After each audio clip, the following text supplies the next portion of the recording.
Professor اخلاق احمد آہن ہندوستان کے بہت ہی گنے چنے فارسی زبان کے دانشوروں میں ان کا شمار ہوتا ہے، اور ہندوستان میں عام طور پہ یہ سمجھا جاتا ہے کہ عربی کا دانشور اردو یا فارسی زبان سے اتنی واقفیت نہیں رکھتا، یا فارسی کا دانشور کسی اور دوسری زبان سے اتنی مطلب واقفیت کا مطلب گہری واقفیت یا مہارت نہیں رکھتا اپنے اسلوب تحریر یا اسلوب خطاب میں۔ لیکن پروفیسر اخلاق احمد آہن کا امتیاز یہ ہے کہ وہ ذو لسانی صلاحیتوں کے حامل ہیں اور فارسی اردو دونوں زبانوں میں شاعری کرتے ہیں۔ ہندوستان میں فارسی صحافت پہ ان کی تحقیق بہت قابل قدر شمار ہوتی ہے، وہ کتاب بھی منظر عام پر آ چکی ہے۔ خیام شناسی پر پروفیسر صاحب کی کتاب بہت مقبول ہوئی، جس میں آپ نے ہندوستان کے پرانے لکھنے والوں کے مضامین خیام کے حوالے سے، خیام کے تعارف اور تفہیم کے حوالے سے ان کو پیش کیا ہے، اور آپ نے خیام کی شاعری کا ایک انتخاب بھی اس میں ترجمے کے ساتھ پیش کیا ہے۔ اور اس کے علاوہ اردو اور فارسی دونوں زبانوں میں آپ کے شعری مجموعے بھی آ چکے ہیں۔ آپ کی تحریر میں علمیت اور وسعت مطالعہ جھلکتی ہے، آپ کی تقریر بھی بڑی سحر انگیز ہوتی ہے۔ ہم نے کئی موقع پر آپ کو سنا ہے اور انشاءاللہ آج بھی سنیں گے۔ تو اب میں چاہوں گا کہ ہمارے صدر محفل محترم پروفیسر اخلاق احمد آہن صاحب نے پوری گفتگو میں شریک رہے، اور ہم آپ کے خیالات سے، تجربات سے مستفید ہونا چاہیں گے۔ پروفیسر اخلاق احمد آہن صاحب۔ بہت شکریہ نایاب صاحب، اپنی بڑی خوش اسلوبی سے پورے اس ڈسکشن کو چلایا اور 4 نکات کا آپ نے انتخاب کیا۔ سب سے پہلے تو میں مبارکباد بھی دینا چاہتا ہوں اور تمام اردو حلقے کی طرف سے اظہار تشکر بھی کرنا چاہتا ہوں NCQL کا، اس کے ڈائریکٹر شمس اقبال صاحب کا، اور تمام جو ارباب حل و عقد ہیں۔ آج کا جو یہ موضوع ہے تخلیق کار کا قلم کار کا تخلیقی سفر جو ہے، بڑے اہم نکات یہاں پہ آئے، اور ظاہر ہے جب کوئی تخلیق کار ہوتا ہے تو اس کے اپنے تجربات ہوتے ہیں، اپنے مشاہدات ہوتے ہیں، اس کو انہوں نے شیئر کیا، اور اس حوالے سے میں اپنی چند معروضات پیش کرنا چاہوں گا۔ سب سے پہلی تو بات یہ ہے کہ تخلیق جو ہے وہ یا کریٹیو رائٹنگ ہے، بنیادی طور پہ ہم اس کو 2 شکلوں میں دیکھتے ہیں، شعر ہے اور نثر ہے، ٹھیک ہے۔ اور اگر تاریخی اعتبار سے ہم دیکھیں گے تو شعر سب سے پہلی تخلیقی شکل ہے دنیا میں، وہ زبان کے ایک فارم میں آنے سے پہلے اگر کوئی چیز وجود میں آئی تھی تو وہ شعر کی شکل میں آئی تھی، یہاں تک کہ خط سے پہلے۔ اور نثر جو ہے ہمیشہ بعد میں آتا ہے، ٹھیک ہے۔ نثر جو ہے وہ کسی بھی زبان کا ایک ارتقائی جب منزل پوری ہو جاتی ہے تب نثر کا وجود آتا ہے۔ آپ دیکھ لیں، خود اردو ادب کی تاریخ کا دیکھیں کہ جس زمانے میں قلی قطب شاہ لکھ رہے ہیں یا ولی دکنی شعر کہہ رہے ہیں، یا جو اردو کی جو پہلی نسل ہے شمالی ہندوستان میں خاص طور سے درد ہیں، حاتم ہیں اور تمام لوگ، تو نثر آپ کے پاس نہیں ہے، ٹھیک ہے۔ نثر کی پہلی کتاب کا جو باضابطہ ہم فورٹ ولیم اور اس سے تھوڑی سی پہلے کچھ نمونے ملتے ہیں۔ تو نثر جو ہے، اور آج چونکہ نثر کے حوالے سے بات ہو رہی ہے اور فکشن اس کا ایک ظاہر ہے بڑا ہی ارتقائی اس کی صورت ہے، تو اس کے لیے خود اس نثر کی بڑی ارتقائی شکل ہونی چاہیے۔ تو یہ ایک وہ چیز ہے۔ یہاں پہ جو باتیں آئیں مثال کے طور پہ زبان کے حوالے سے اور موضوعات کے حوالے سے جو فکشن کا ہے، زبان کے حوالے سے 2 باتیں ہیں۔ ایک تو یہ کہ جو بھی تخلیق کار ہے، ٹھیک ہے، اس کا کیا پس منظر ہے، ٹھیک ہے، اس کا جس کو کہتے ہیں ایپسٹیمولوجیکل جو بیک گراؤنڈ ہے، ٹھیک ہے۔ جیسے مثال کے طور پہ آپ نے مدرسے سے پڑھائی کی، انہوں نے کہیں اور سے انگلش وہ کی، یا کس جو ہے لہجاتی پس منظر سے آپ آ رہے ہیں۔ ایک جو مسئلہ آ رہا ہے جس کی طرف میرے خیال سے آپ نے بھی اشارہ کیا، وہ یہ کہ آزادی کے بعد ایک ہم بڑی تبدیلی دیکھ رہے ہیں اردو زبان کے حوالے سے. وہ شعر میں بھی ہم دیکھ رہے ہیں, نثر میں بھی دیکھ رہے ہیں. وہ یہ ہے کہ اردو کا جو جس کو کہہ لیں کہ ایک اشرافیہ جو طبقہ ہے, ٹھیک ہے, جس نے اردو زبان اور اس کے لہجے اور اس کے دبستان کی جس نے تخلیق کی, جیسے دلی ہے, لکھنؤ ہے, عظیم آباد ہے, حیدرآباد ہے. وہ ایک خاص شہری پڑھا لکھا طبقہ تھا جس نے اس کو ایک منزل تک پہنچایا. یہ ایک پورا سفر ہے. آپ دیکھ لیں حاتم, درد, میر آتے ہیں, غالب, ذوق, اور یہ وہ لوگ ہیں جن کا ایک پورا پس منظر ہے فارسی کا. فارسی ادب کو پیش نظر رکھ کے آپ وہ مرزا تحسین کی پوری زبان دیکھ لیجئے, یا یہاں تک کہ یہ جو باغ و بہار ہے اس کی نثر دیکھ لیجئے. تو یہ ایک چیز بنی اور اس کا ایک سلسلہ چلا, لیکن آزادی کے بعد اس طبقے کا بہت تیزی سے زوال ہوا ہے.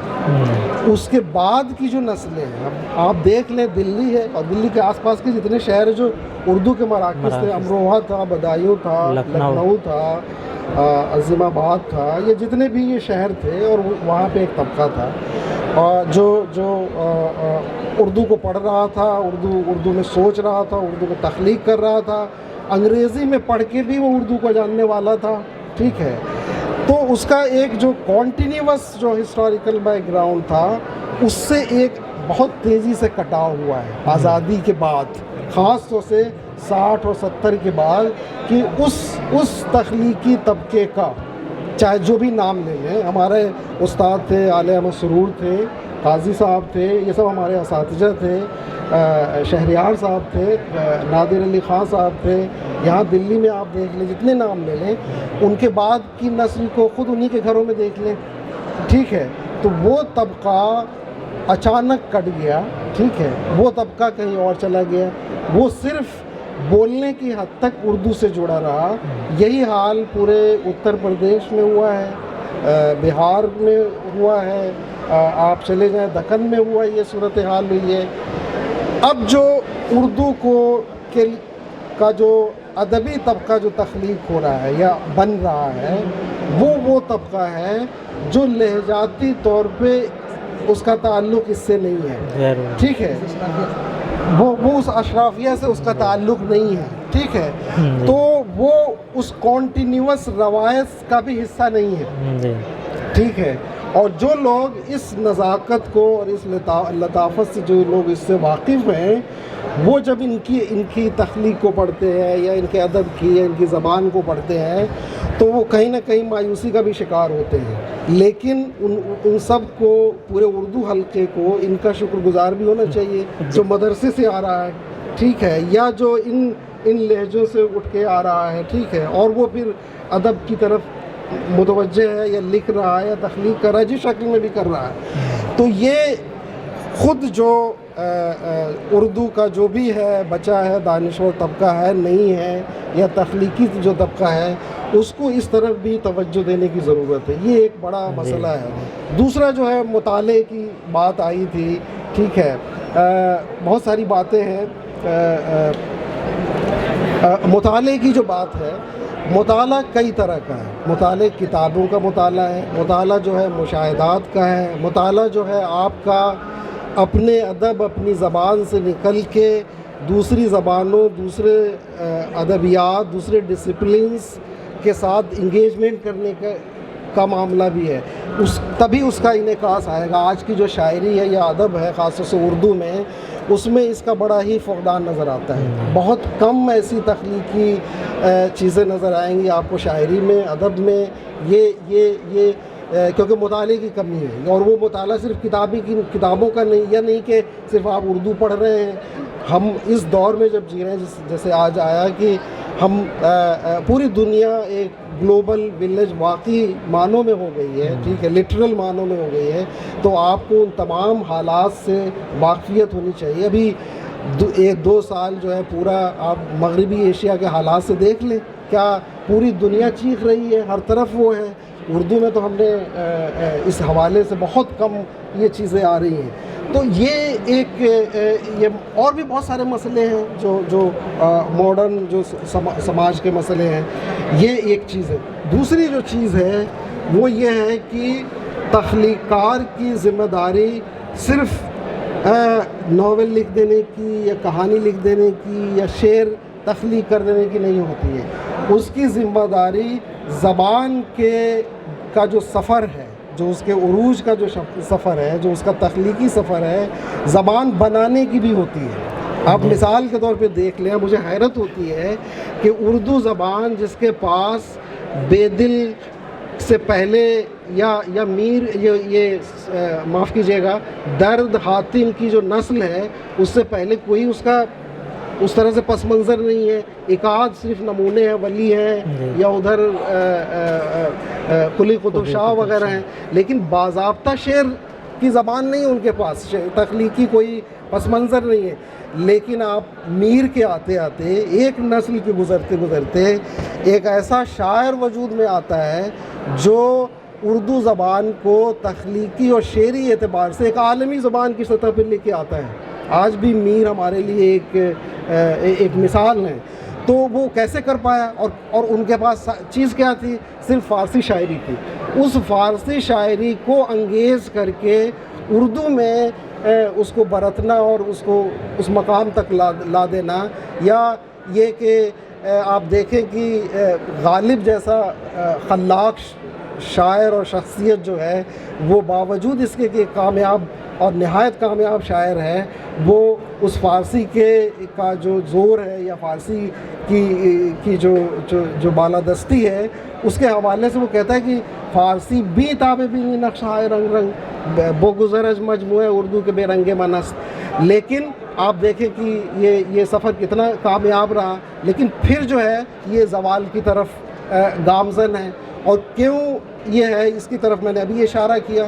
دوسرا جو سوال یہاں پہ اٹھا قاری کا, قاری انہوں نے یہ کہا کہ یہ جو ہے شہناز نے یہ کہا کہ یہ تخلیق کار کا بھی مسئلہ ہے. تخلیق کار کا کس طرح کا مسئلہ ہے؟ قاری جو ہے وہ بنیادی طور پہ مجموعی طور پہ پورے اہل زبان کا مسئلہ ہے. ٹھیک ہے, تخلیق کار جو ہے اگر صرف قاری کو نظر میں رکھ کے اگر لکھے گا تو اس کے تخلیق کا زوال ہونا ہے جو مشاعروں میں شاعری کا ہو گیا ہے. ٹھیک ہے, کہ وہ ایسے شعر پڑھنا چاہتے ہیں یا پڑھتے ہیں تاکہ لوگ سنیں, واہ واہ کہیں, اور پھر اس کے بعد اس شاعری کو جب آپ کاپی کتاب پہ لے کے آتے ہیں تو اس کی کوئی اہمیت نہیں رہتی ہے. تو تخلیق کار کو فطری طور پہ اپنے تخلیقی جو اس کی داخلی کیفیت یا حالت یا صلاحیت جو بھی ہے اس کے ساتھ ایماندار ہونا چاہیے. ٹھیک ہے, یہ ہے مسئلہ جو ہے وہ اہل زبان کا ہے. جیسے مثال کے طور پہ ہمارے یہاں جے این یو میں یہ ایک انگریزی کا نیا رائٹر ہے, اس کی ایک ناول آئی اور 2 مہینے میں اس کی ناول 7 لاکھ بکی. جو ظاہر ہے وہ ایک معمولی سا, میں نام نہیں لینا چاہتا, وہ معمولی ایک ناولسٹ, اس سے بہت اچھے ناولیں آپ لکھ رہے ہیں, دوسرے لوگ لکھ رہے ہیں, لیکن کیا وجہ ہے کہ ہمارا بہترین شاعر, بہترین ناول نگار, آپ سید محمد اشرف کا نام لے لیں, غضنفر صاحب کا نام لے لیں, کسی کا بھی نام لے لیں, ان کی ناولیں آتی ہیں چند سو اور وہ زیادہ سے زیادہ اپنے دوستوں احباب میں بانٹ کے رہ جاتے ہیں. ٹھیک ہے, تو یہ مسئلہ کیوں ہو رہا ہے؟ اس کی وجہ یہ ہے کہ خود اردو حلقہ جو باتیں تو بہت کرتے ہیں لیکن وہ اپنی زبان, اپنے ادب کے حوالے سے جڑے ہوئے نہیں ہیں, وہ حساس نہیں, اس کو پڑھ نہیں رہے ہیں, اور سب سے بڑی چیز اپنی نئی نسل کو نہیں پڑھوا رہے ہیں. ٹھیک ہے, جب تک اردو جو ہے بچے سے, ہم سب نے بچپن میں اس رسالے کا آپ نے ذکر کیا, رسالے پڑھ کے اردو ادب کی طرف ملتفت ہوئے, تو یہ ہمیں مجموعی طور پہ اس کو دیکھنا چاہیے. ایک بات, میں بہت ساری باتیں ہیں, میں صرف ایک بات آخری ایک چیز کہنا چاہوں گا, اور وہ یہ ہے کہ کوئی بھی چیز جو تخلیق ہوتی ہے, یا مان لیجئے ارغلی صاحب نے کوئی ایک مضمون لکھا یا آپ نے کوئی ایک افسانہ لکھا, تو وہ افسانہ یا وہ مضمون یا وہ شعر وہ اس شخص کا نہیں ہے. جب تخلیق ہو گیا تو وہ صرف اس کا نہیں ہے, وہ تمام اہل زبان کا ہے, تمام اہل ادب کا ہے اور تمام علمی اور ادبی حلقے کا ہے. کیونکہ جب کوئی آدمی تخلیق کرتا ہے تو اس کا پورا ایک پس منظر ہوتا ہے, اس زبان نے اس کو پالا پوسا ہے, اس پوری تہذیب اور اس ثقافتی پس منظر نے اس کو بڑا کیا ہے اور اس کے تمام گرد و پیش کے ماحول نے, تو اس کو ہمیں سیلیبریٹ کرنا چاہیے. ہم کیا کرتے ہیں کہ کسی کی تخلیق کو صرف اس کی ذات سے جوڑ کے دیکھتے ہیں, اور جیسے مثال کے طور پہ کہا کہ اس نے رسالے کے مدیر نے یہ سوچا کہ یہ کوئی طالب علم ہے, یعنی انہوں نے پڑھا نہیں. اس کی جو معروضی ایک جائزہ لے کے یہ تخلیق اس قابل ہے کہ نہیں ہے, وہ اس کو شائع کرنا چاہیے. اسی طرح سے ہمارا پورا اجتماعی جو رویہ ہے, چاہے وہ پڑھے لکھے ہوں, چاہے وہ پروفیسر حضرات ہوں, چاہے وہ عام لوگ ہوں, سب کا یہ جو رویہ ہے وہ یہ ہے کہ وہ تخلیق کو انڈیویجول اور فرد سے جوڑ کے دیکھتے ہیں, جبکہ وہ ہمارا اجتماعی اور مجموعی ورثہ ہے. تو ان لفظوں کے ساتھ میں اپنی بات شکریہ.